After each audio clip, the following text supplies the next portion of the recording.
Hello dear student, I hope so you are good at home and enjoying the lecture series of physics. आप हैं S K sir के साथ and the name of the channel is hour of physics the learn the way you wish. So without wasting a time हम बात करने वाले हैं आज कुछ चैप्टर्स, जो आज नया चैप्टर है। चैप्टर 5 एंड हो चुका है।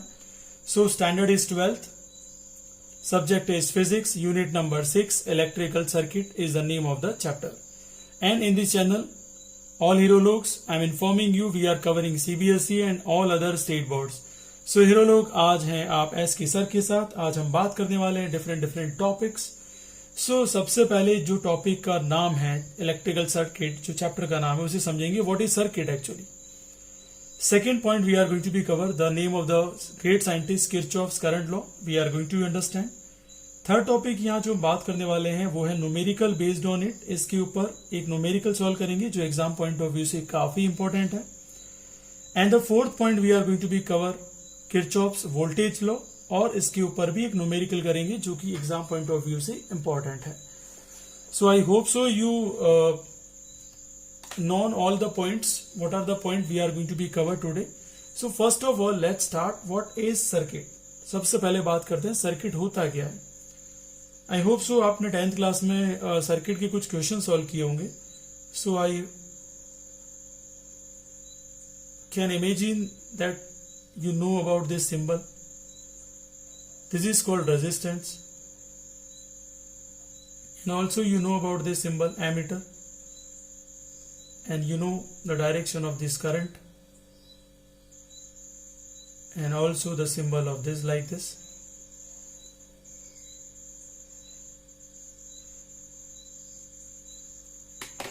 So where I current is flowing in the circuit, this is just introduction, where I is electrical current,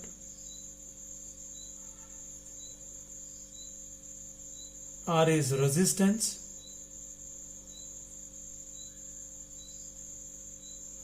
and V is electrical potential.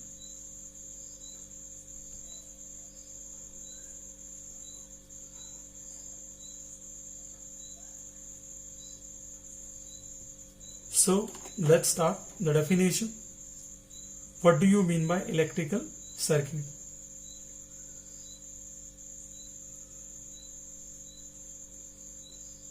It is the closed loop in which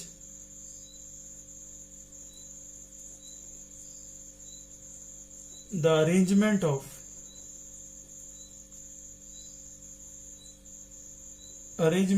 resistance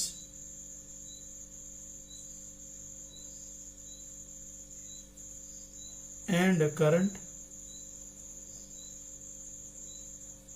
and electrical potential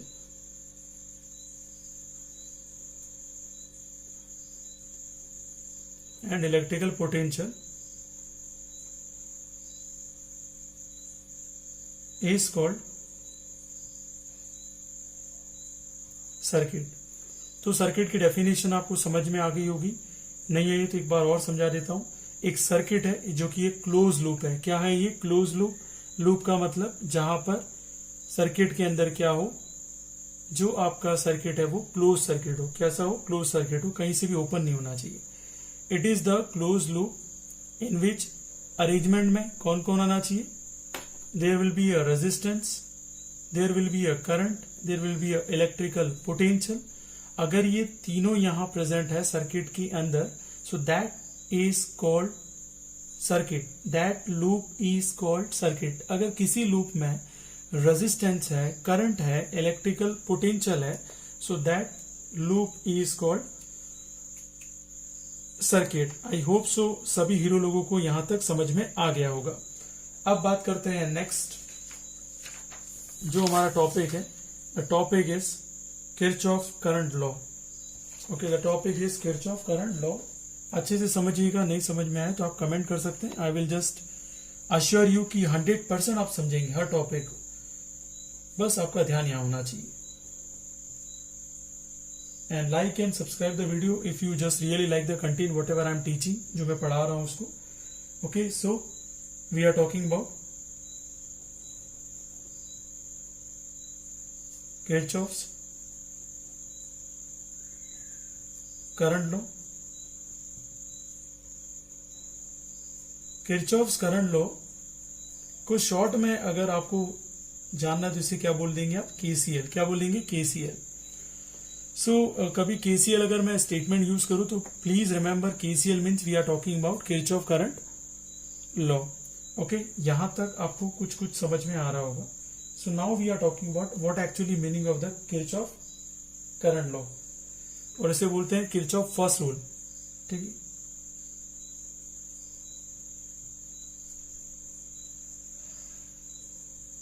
it is also known as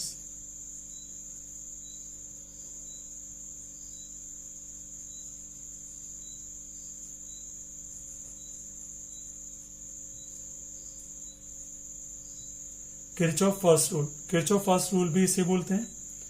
होता क्या है इसके अंदर, मैं diagram draw कर रहा हूं, बहुत अच्छे से समझना है. यहां पर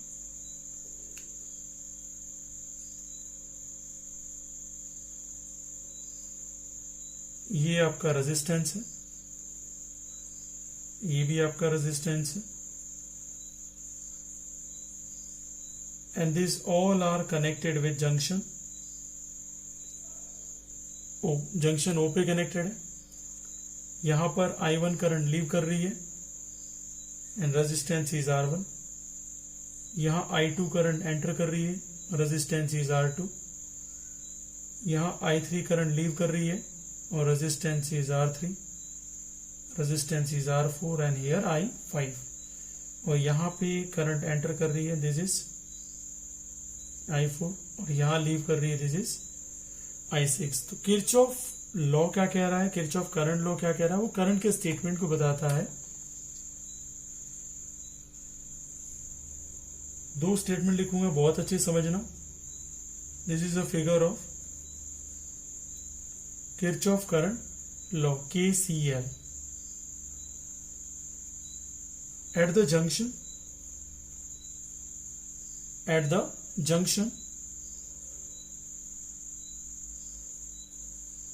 the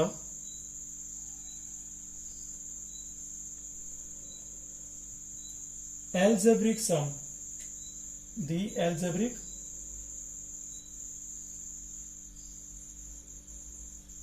sum of currents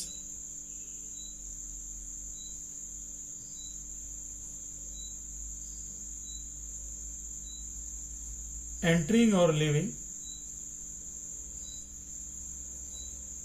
is equal to 0. तो हीरो लोग यहां कहने का मतलब ये है, यहां जो करंट जितनी एंटर कर रही है वहां पर लीव कर रही है, इन सब का सम ऑफ कितना हो जाएगा, 0 हो जाएगा.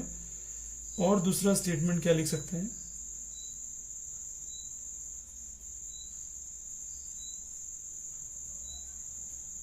The amount of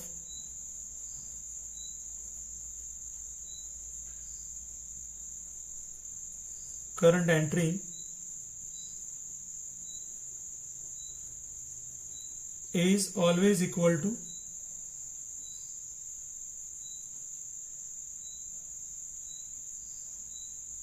current leaving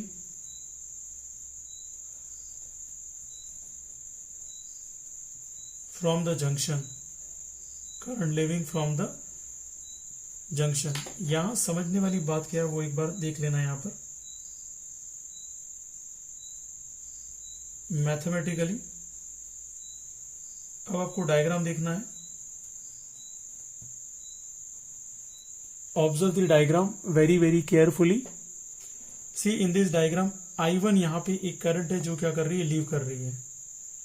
ठीक है, फर्स्ट I2 करंट एंटर कर रही है, I3 लीव कर रही है, I4 एंटर कर रही है और I6 लीव कर रही है. तो जो एंटर कर रही है वो देख लो एक बार.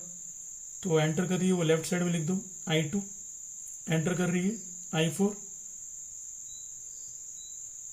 एंटर कर रही है. यहां बोला है कि the amount of current entering is always equal to the amount of current leaving from the junction. Short में याद रखना है, जो आया है वो जाएगा. जो इस दुनिया में आया उसको जाना ही पड़ेगा। तो जितनी करंट आई है वो किसके इक्वल हो जाएगी, जितनी करंट लीव कर रही है सर्किट के अंदर।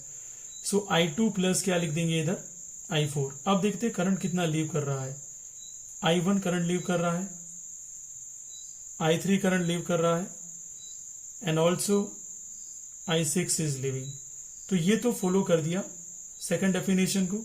अगर फर्स्ट डेफिनेशन को फॉलो करवाना है तो फर्स्ट डेफिनेशन के लिए क्या करेंगे, I2 प्लस I4, इस सबको लेफ्ट हैंड साइड में ले आओ, minus I1 minus I3 minus I6 is equal to 0। तो हमने लिख दिया at the junction the algebraic sum of the all the currents entering और लिविंग इज इक्वल टू 0। तो जितनी लीव कर रही है उसको माइनस ले लेंगे और जितनी एंटर कर रही है उसे प्लस ले लेंगे और उसका पूरा आंसर क्या आ जाएगा, 0 आ जाएगा। ओके, इसी को हम क्या बोलते हैं, KCL। क्या बोलते हैं, KCL। I hope so you understood the statement of the KCL। फिर बोलता हूं किसी जंक्शन के ऊपर जितनी करंट एंटर कर रही है उतनी करंट क्या करनी चाहिए, लीव करनी चाहिए। तो जो लीव कर रही है उसे माइनस लेते हैं, जो एंटर कर रही है उसे प्लस लेते हैं और प्लस माइनस होकर टोटल कितना आंसर आ जाएगा, 0 आ जाएगा। So I hope so you understood KCL। KCL में आपको प्रॉब्लम नहीं होनी चाहिए। तो चलो एक न्यूमेरिकल सॉल्व कर लेते हैं तो आपको बहुत अच्छे से क्लियर हो जाएगा what actually the meaning of the KCL। KCL है क्या, वो जल्दी से आपको समझ में आ जाएगा। सो न्यूमेरिकल आपको स्क्रीन के ऊपर दिख रहा होगा, अगर नहीं दिख रहा है तो मैं थोड़ा सा पेज को डाउन की साइड ले आता हूं। Numerical based on Kirchhoff's current law. Numerical मैं रीड कर रहा हूं हीरो लोग, बहुत अच्छे से समझना, 100% श्योरिटी कि आप एक भी टॉपिक ऐसा नहीं होगा जो आपको समझ में नहीं आए, बशर्त आपको पूरा वीडियो देखना और अच्छे से समझना है। Find electric current capital I in the circuit shown in the figure. तो आपको एक फिगर दे रही है, इसमें जंक्शन A दिख रहा है आपको, जंक्शन B दिख रहा है और जंक्शन C दिख रहा है। तो अलग अलग जंक्शन के लिए अलग अलग तरीके से सॉल्व करना है। कैसे सॉल्व करें, तो हमें यहाँ पे क्या क्या निकालना है ये देख लीजिए। सबसे पहले हमें यहाँ फाइंड आउट करना है X को, फिर करंट क्या फाइंड आउट करनी है Y, और फिर करंट क्या फाइंड आउट करनी है I। तो 3 करंट, जब तक X नहीं मिलेगा तब तक क्या नहीं मिलेगा, Y।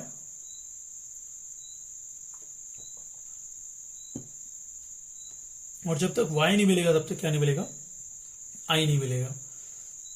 तो let's solve this question in a very easy and authentic way.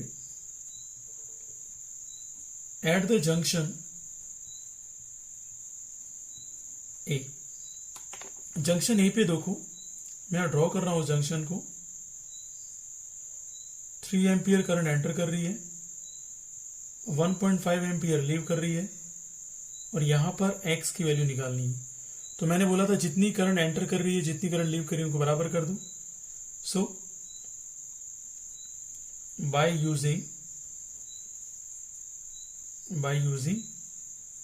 KCL को यूज कर रहा हूं मैं। 3 एम्पियर करंट एंटर कर रही है और 1.5 प्लस X ये दोनों लीव कर रहे हैं सर्किट से, और इस जंक्शन का नाम क्या है, A। सो अगर इसे सॉल्व करें तो X इज इक्वल टू यहाँ क्या हो जाएगा, 3A माइनस 1.5 एम्पियर। तो 3 एम्पियर माइनस 1.5 एम्पियर कितना आ जाएगा, 1.5 एम्पियर। तो उम्मीद करता हूं आपको X मिल गया है, ठीक है, और ये समझ में आ रहा होगा। So let's move forward. अब बात करते हैं हीरो लोग हम जंक्शन B की। किसकी बात करते हैं, जंक्शन B। सो एट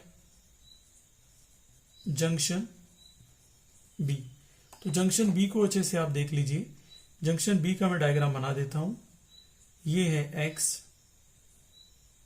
ये है 1 एम्पियर जो करंट लीव कर रही है, and this is your Y। अभी हमने X की वैल्यू निकाली, कितनी निकाली थी, 1.5 एम्पियर। मैं लिख देता हूं। सो बाय यूजिंग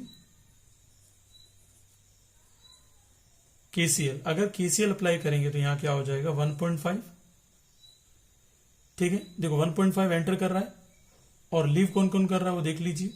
तो लीव कौन कर रहा है, एक तो 1 एम्पियर लीव कर रहा है और एक Y करंट क्या कर रहा है, लीव कर रहा है। किससे देखना है, जंक्शन B से देखिए आप। ये तो एंटर कर रहा है, जंक्शन B की तरफ जा रहा है, ये जंक्शन B से दूर जा रहा है और ये जंक्शन B से दूर जा रहा है। तो यहाँ पे जो लीव कर रहे हैं वो एक तरफ और एंटर कर रहे हैं वो एक तरफ। तो Y इज इक्वल टू यहाँ आ जाएगा 1.5 माइनस 1 और आंसर यहाँ पे आ जाएगा 0.5 एम्पियर। कितना आ गया, 0.5 ampere. Let's move towards to the junction at junction C. तो जंक्शन सी की बात कर लेते हैं. सी में क्या है, सी का भी डायग्राम मैं ड्रॉ कर रहा हूं, अच्छे से देख लेना आप. 0.25 एम्पियर लीव कर रहा है, वाई करंट एंटर कर रहा है और आई भी यहां पर लीव कर रहा है. तो करंट जो एंटर कर रहा है इज इक्वल टू करंट जो लीव कर रहा है. तो 0.25 प्लस क्या लिख दिया मैंने, आई. यहां पे वाई की वैल्यू निकाली थी 0.5 एम्पियर, तो मैं रख देता हूं 0.25 और प्लस आई कर दिया. तो आई इज इक्वल टू कितना हो जाएगा, 0.5 में से माइनस कर दो 0.25, तो यहां हो जाएगा 0.25 एम्पियर. सो आई होप सो आपको ये न्यूमेरिकल अच्छे से समझ में आ गया होगा. और आप भी अगर नहीं आए तो आप रिवाइज करिए वीडियो को, बहुत अच्छे से आपको समझ में आ जाएगा. और इसी टाइप की क्वेश्चन आपको मिलेंगे एग्जाम में. सो नेक्स्ट बात कर लेते हैं Kirchhoff voltage law. Most important, ये हमेशा आरबीएससी में आता ही आता है, डेफिनेटली आएगा ही. इसके ऊपर या तो न्यूमेरिकल आता है या ये खुद रूल पूछा जाता है कि explain the Kirchhoff voltage law. और ये मोस्ट इंपॉर्टेंट है. Please note it and just try to understand in very careful manner. Kirchhoff's voltage law. Screen visible है सभी को? ओके, ठीक है. सो किरचॉफ वोल्टेज लॉ को शॉर्ट में क्या बोलते हैं, केवीएल. क्या बोलते हैं, केवीएल. ऑलवेज रिमेंबर इसे क्या बोलते हैं, केवीएल. यहां लिख देता हूं, it is also known as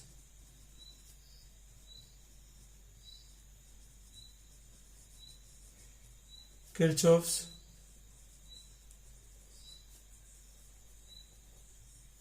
second law. इसे और क्या बोलते हैं हम लोग, किरचॉफ सेकेंड लॉ भी बोलते हैं. अब मैं एक सर्किट बना रहा हूं ताकि आपको समझ में आ जाए. ठीक है, क्या है एक्चुअली, पहले स्टेटमेंट समझा देता हूं. चलो कोई बात नहीं, स्टेटमेंट क्या है वो अच्छे से समझना. ठीक है, in a closed circuit, in a closed circuit, the algebraic sum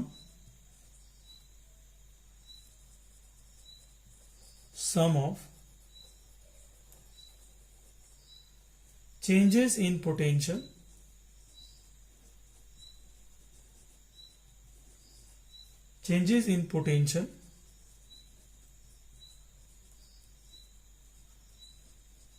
must be 0 in closed loop. कहने का मतलब यह है, किसी भी क्लोज सर्किट के अंदर जहां पर ये जो वोल्टेज है, वोल्टेज के अंदर चेंज या पोटेंशियल के अंदर जो चेंजेस हो रहा है, इन सबका सम जब करोगे तो आंसर कितना आना चाहिए, 0 आना चाहिए. तो ही आप क्या कर सकते हो, इसे क्या बोल सकते हो, किरचॉफ वोल्टेज लॉ बोल सकते हो हीरो लोग. अब हम बात करने वाले हैं इसका सेकेंड स्टेटमेंट. सेकेंड स्टेटमेंट भी बहुत अच्छे समझ में आना चाहिए, नहीं आए तो आप पूछ सकते हैं कमेंट करके. ठीक है, the algebraic sum of EMF, the algebraic sum of EMF is always equal to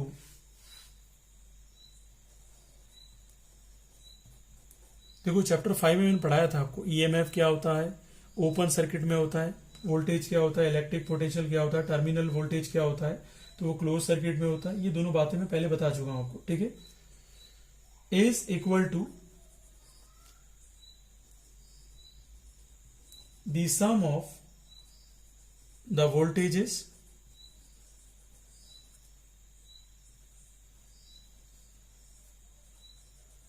across the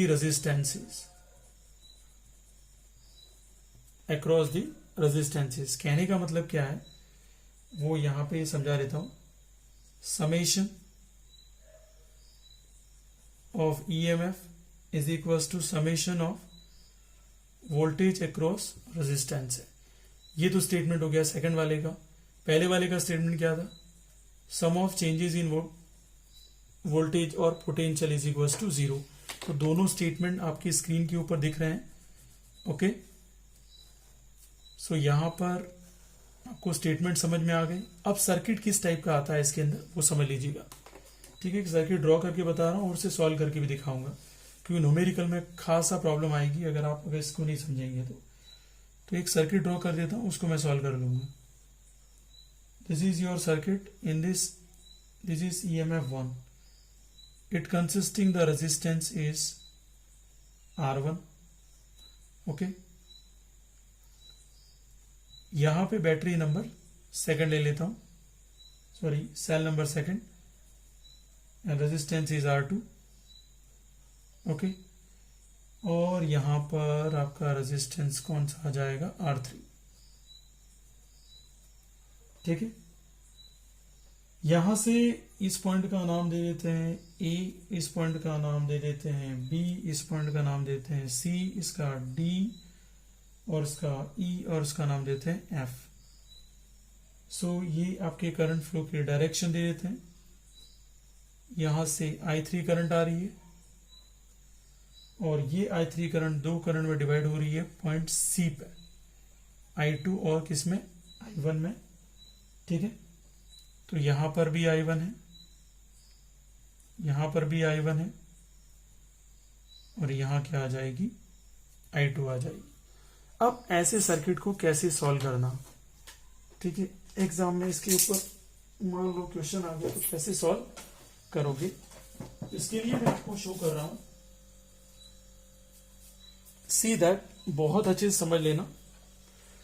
या तो क्लॉकवाइज लूप लगा दो या क्या लगा दो? एंटी क्लॉकवाइज लूप लगा दो, जैसी आपकी इच्छा। तो मैंने यहां लगा दिया लूप एंटी क्लॉकवाइज। कैसा लूप लगाया मैंने? Anticlockwise. So loop applied anticlockwise, loop applied anticlockwise loop applied कर दिया हमने। तो ये काफी सिंपल है, इट्स नॉट एन डिफिकल्ट कि आपको समझ में नहीं आए। ठीक है, पहला तो ये बहुत अच्छे समझ लो। सो लूप अप्लाइड कर दिया हमने एंटी क्लॉकवाइज। तो यहाँ पे सबसे पहले मैं क्या ढूंढना चाहता हूँ कि करंट कौन है और वो किस में डिवाइड हुई है। तो सबसे पहले करंट कहाँ से? I3 से आ रही है और पॉइंट C के ऊपर दो करंट में डिवाइड हो रही है।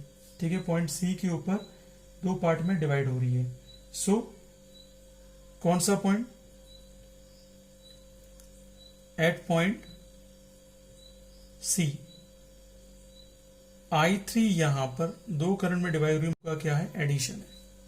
किसका एडिशन है? I1 एंड I2 का एडिशन है। बहुत अच्छे समझना, C पॉइंट पे देखिए I3 आ रही है और डिवाइड हो रही है I2 में और I1 में। फिर ये I1 I2 वापस आ रहे हैं और क्या बना रहे हैं? I3 बना रहे हैं। सो आई होप सो ये तो आपको समझ में आ गया होगा। अब मैं लूप ले रहा हूं।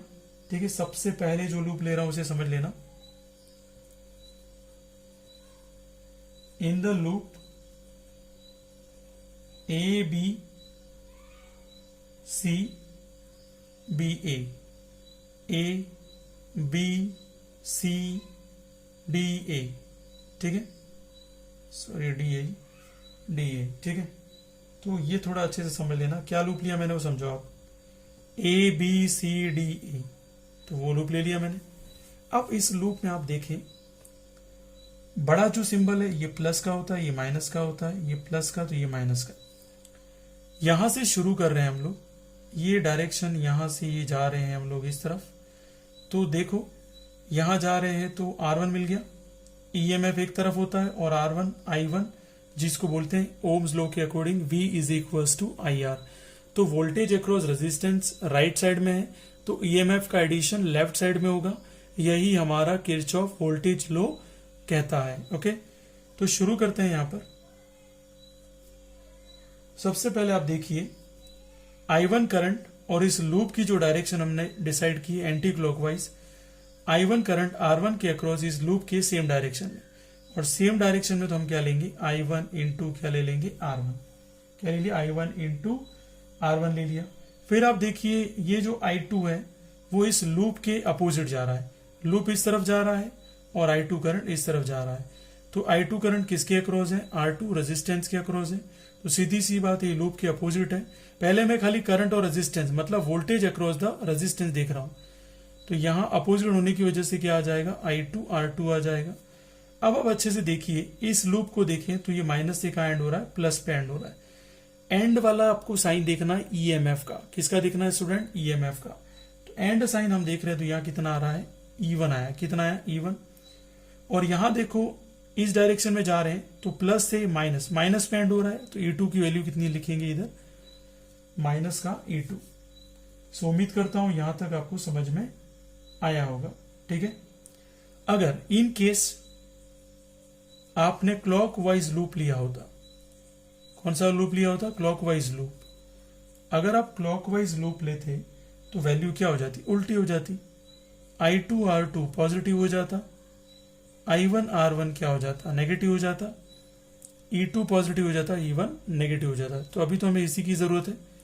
एक तो फर्स्ट निकाल दिया। अब हम नेक्स्ट लूप की बात करते हैं। इन लूप DE, ठीक है, याद रखना ऐसे रखते हैं CDEFC, CDEFC। इस लूप की बात करें हम लोग। इस लूप के अंदर अगर हम देखें तो यहां पे आप देखिए, सबसे पहले तो रेजिस्टेंस, यहां I2 सेम डायरेक्शन में है, I2 सेम डायरेक्शन में, I3 भी सेम डायरेक्शन में है। तो I2 किसके अक्रॉस? R2 के अक्रॉस। तो I2 R2 आ गया। I3 भी R3 के अक्रॉस सेम डायरेक्शन में, तो I3 इंटू क्या आ गया? R3 आ गया। अब EMF की कंडीशन देख लेते हैं। तो यहां तो एक EMF है और माइनस से प्लस पे एंड हो रहा है। प्लस पे एंड हो रहा है तो हम क्या लिख देंगे? E2। अब ये दो इक्वेशंस है, तो जब भी क्वेश्चंस में ऐसी इक्वेशन बनानी होगी और इसे सॉल्व करना होगा। तो उम्मीद करते हैं यहां तक आपको ये लेक्चर समझ में भी आया होगा और पसंद भी आया होगा। अब हम न्यूमेरिकल की बात कर लेते हैं इसी के ऊपर। लूप लगाना काफी आसान है, मैं फिर बोल रहा हूं। लूप लगाते टाइम एक तो ये ध्यान रखना है EMF का साइन कहां पे एंड हो रहा है। जैसे मैंने यहां देखा माइनस से जाके प्लस पे एंड हो रहा था और यहां से प्लस से माइनस पे एंड हो रहा था, तो इसकी वैल्यू माइनस E2 हो गई थी और इसकी वैल्यू प्लस E1 हो गई थी। दूसरा, वोल्टेज अक्रॉस रेजिस्टेंस निकालो तो करंट की डायरेक्शन देखनी है। अगर करंट लूप आपने जो लूप लगाया उसके अपोजिट है तो माइनस साइन ले लीजिए, और अगर करंट सेम डायरेक्शन में तो प्लस साइन ले लीजिए। चलिए एक न्यूमेरिकल समझ लेते हैं और बेहतर तरीके से आपको समझ में आ जाएगा। तो आपको स्क्रीन के ऊपर दिख रहा होगा एक न्यूमेरिकल, काफी आसान है, इसे भी समझ लेते हैं एक बार।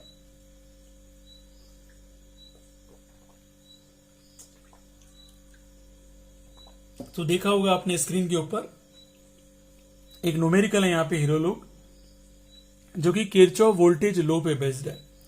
यहां देख लीजिए, find electric current flowing through the circuit shown in the figure by Kirchhoff's law. आपको यहां पे एक सर्किट गिवन है और किरचॉफ का लॉ यूज कर करके आपको क्या निकालना है? यहां पर I1 I2 और I3 की वैल्यू आपको निकालनी है। तो लेट्स स्टार्ट। वेट किस कर रहे हैं हम?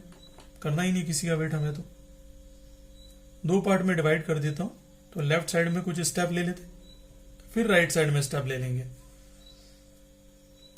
सो लूप लगाना है, तो मैं लूप लगा रहा हूं एंटी क्लॉकवाइज, और यहां पर भी लूप लगा देता हूं एंटी क्लॉकवाइज। जो लूप ऊपर लगा है अगर एंटी क्लॉकवाइज, नीचे भी आप एंटी क्लॉकवाइज में लगा दीजिए। ठीक है, बाकी से फर्क तो कुछ पड़ता नहीं है। तो पहले देखिए वो पॉइंट जहां से करंट आ रही है, तो आप देख सकते हैं I3 करंट आई और इस C पॉइंट पे I3 करंट डिवाइड हुई दो करंट में, I1 और I2। तो मैं बोल सकता हूं at C point I3 is equal to क्या हो गया दोस्तों? I1 प्लस I2 हो गया। I1 प्लस I2 ये हमें काम आएगा सॉल्व करने के लिए इक्वेशन, आप देखना। अब हम लूप ले रहे हैं इन लूप, तो सबसे पहला लूप ले रहा हूं मैं यहां पर A C D B A by using Kirchhoff voltage law KVL। तो KVL मैंने इस लूप में अप्लाई करूंगा। तो सबसे पहले आप देखिए यहां पर, अगर मैं यहां देखूं तो अगर मैं जा रहा हूं यहां पे, ये मेरा जो लूप है वो I3 करंट के अपोजिट है। किसके अपोजिट है? I3 करंट के अपोजिट है। अच्छे से देखना, फिर आपको समझ में आएगा। I3 का अपोजिट है, I3 का अगर अपोजिट है तो मुझे क्या लेना पड़ेगा, -2I3। तो ये इसका रेजिस्टेंस हो गया, ये आपका करंट हो गया। फिर आप आगे बढ़े तो यहां पर भी देख रहे हैं I1 के भी हमारा लूप अपोजिट है, I1 की अपोजिट है, लेकिन I1 करंट 6 ओम के अक्रॉस है, तो वोल्टेज कितना आ जाएगा, -6I1 आ गया। तो एक तरफ IR लेते हैं और एक तरफ EMF लेते हैं। अब EMF की डायरेक्शन देख लो, प्लस से शुरू होते हुए माइनस पे एंड हुआ, तो यहाँ क्या आ जाएगा, -10। तो सारे माइनस में, तो माइनस से मल्टीप्लाई कर दोगे तो यहाँ आंसर कितना आ जाएगा, 2I3 प्लस 6I1 और इधर आ जाएगा प्लस का 10। सो इक्वेशन नंबर ये फर्स्ट आ गई। अब यहां पर sister and brother we are applying in the loop. Second जो लूप है उसे अच्छे से देख लीजिए आप, ठीक है। तो सेकेंड लूप का जो नाम है वो देख लीजिए, CDFEC। तो यहां हमने जो लूप लगाया उसमें देखो I1 करंट की डायरेक्शन और लूप की डायरेक्शन सेम है, और सेम होने की वजह से इसे लिखा जाएगा 6I1। चलते जाएं I2 की डायरेक्शन अपोजिट है, I2 की डायरेक्शन अपोजिट है, और I2 के लिए रेजिस्टेंस 4 ओम दे रखा है। तो हमारा जो लूप है उसके जस्ट अपोजिट है I2 की डायरेक्शन, तो यहां लिखा जाएगा 4I2। अब EMF की बात कर लेते हैं। माइनस से शुरू हो रहे हैं और प्लस पे एंड हो रहे हैं, इस लूप को यूं ले जाओगे आप, फिर यूं घूमेगा, तो ऐसे ले जाएंगे तो प्लस पे एंड हुआ, तो यहाँ पे आ जाएगा प्लस का 14। फिर आप यहाँ पे यूं आ जाएंगे और ये लूप की डायरेक्शन इस तरफ है, तो माइनस से शुरू हुआ, प्लस पे एंड हुआ, तो प्लस का कितना आ गया, 10। तो यहाँ देख सकते हैं सेकंड इक्वेशन हमारे पास बनी 6I1 4I2 24। तो इक्वेशन नंबर ये बन गई आपकी सेकंड। अब फर्स्ट इक्वेशन में I3 I1 है और सेकंड इक्वेशन है I1 I2 है, तो इस I3 को हम चेंज करेंगे I1 और I2 में। कैसे चेंज करेंगे, हमारे पास सुपर इक्वेशन है जिसका नाम है SK, ठीक है। मजाक कर रहा हूं यार, समझाने के लिए, थोड़ा आपको मूड भी फ्रेश हो जाए और आपको समझ में भी आ जाए। सो 2I3 प्लस 6Y1, तो इक्वेशन फर्स्ट में, in equation first put the value of I3, तो पुट कर देते हैं। यहां पर कितना आ जाएगा, 2, यहां आ जाएगा I1 प्लस I2, इधर आ जाएगा 6I1 और इधर आ जाएगा 10। तो देखो यार, यहाँ 2I1 मल्टीप्लाई कर दिया, 2I2 मल्टीप्लाई कर दिया, ये 6I1 इज इक्वल टू कितना आ गया, 10। इसको देखें तो कितना आ जाएगा, 8I1 और इधर आ जाएगा 2I2 इज इक्वल टू 10। तो ये इक्वेशन हमारी बन गई थर्ड। और सेकंड को ले लेते हैं यहाँ पर। तो सेकंड इक्वेशन क्या है, सेकंड इक्वेशन ले ली मैंने, 6I1 minus 4I2 is equal to 24। अब एलिमिनेशन मेथड यूज करना है। क्या यूज करना है, एलिमिनेशन मेथड। सो कुछ नहीं करना है आपको, 4 यहां मल्टीप्लाई कर दो आप इक्वेशन थर्ड से, और 2 मल्टीप्लाई कर दो यहां पर इक्वेशन सेकंड से। तो देखो कितना हो जाएगा, 32I1 plus 8I2 is equals to 40। इधर आ जाएगा 12I1, इधर आ जाएगा माइनस का 8I2, इधर आ जाएगा 24। इसमें साइन चेंज करने की जरूरत नहीं है, प्लस माइनस तो कैंसिल हो गया, और ये आ जाएगा आपका 44I1 आ गया। 32 प्लस 12 कितना आया, 44। और इधर भी अगर आप ऐड करो तो 4 और ये आ जाएगा 64। ठीक है, कई बार ऐसी मिस्टेक्स हो तो बहुत अच्छे से ध्यान रखना है। 8I1 plus 2I2 is equal to 10 है, और 6I1 minus 4I2 is equal to कितना है, 24 है। तो यहाँ बहुत अच्छे से देखिएगा, यहाँ 32 लिया हमने, 8 4 जा अगर मल्टीप्लाई करें तो 8 4 जा कितना हुआ, 32, और 2 4 जा कितना हुआ, 8 हो गया। यहाँ पे कितना हो गया, 12 हो गया, और यहाँ कितना हो गया, 8 हो गया। तो काफी आसान इक्वेशन है, बहुत अच्छे से आप सॉल्व कर सकते हो इसको। सो यहाँ हमने देखा यहाँ कितना आया 40 आया, यहाँ कितना आया 2 का मल्टीप्लाई इससे करेंगे तो हमने यहाँ गड़बड़ की, तो यहाँ कितना आ जाएगा 48 हो जाएगा। ठीक है 48 हो गया, 48 और ये कितना हो जाएगा 84 हो जाएगा। कितना हो जाएगा 84। तो I1 इज इक्वल्स टू 84 में 44 डिवाइड करोगे ये 88 आएगा। तो 88 में अगर आप 44 डिवाइड करोगे तो 2 एम्पियर आंसर आ जाएगा। सॉरी फॉर दैट, यहाँ आ जाएगा 2 एम्पियर। ये 2 एम्पियर है, यही I1 की वैल्यू किसी एक इक्वेशन में रख देते हैं। ठीक है, तो इक्वेशन ये है हमारे पास 8I1 plus 2I2 is equal to equation कितनी है हमारे पास 10 दे रखा है। इसे सॉल्व करें, 8 की जगह हमने I1 की जगह 2 रखा, 2I2 इज इक्वल टू 10 आ गया, तो ये 16 आ गया। तो 16 plus 2I2 is equal to 10 आ गया। इसे सॉल्व करें तो 2I2 इज इक्वल टू कितना आ जाएगा 10 माइनस 16 और ये आएगा -6।